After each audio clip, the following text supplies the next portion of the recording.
Karachi Lyari general अस्पताल के doctors ने बड़ा कारनामा सरअंजाम देते हुए पेचीदा सर्जरी करके 40 साला खातून के पेट से 10 किलो वजनी रसौली निकाल ली। मजीद बात करेंगे नुमाइंदा डॉन न्यूज अनम मशकूर से। अनम, कामयाब सर्जरी के बाद क्या बताना है डॉक्टर्स का?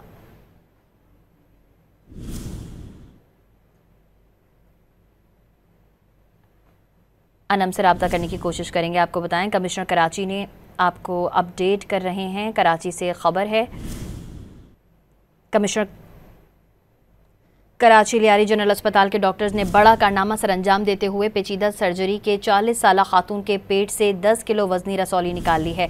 आपको अपडेट कर रहे हैं, 40 साला खातून के पेट से 10 किलो वजनी रसौली निकाल ली गई है।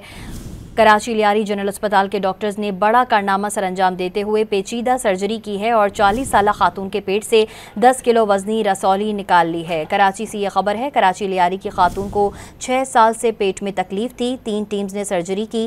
Principal Benazir college doctor Anjum ने यह बताया है कि एक कामयाब सर्जरी सरअंजाम दी गई है। कराची लियारी जनरल अस्पताल के डॉक्टर्स ने बड़ा कारनामा सरअंजाम देते हुए पेचीदा सर्जरी करके 40 साला खातून के पेट से 10 किलो वजनी रसौली निकाल ली।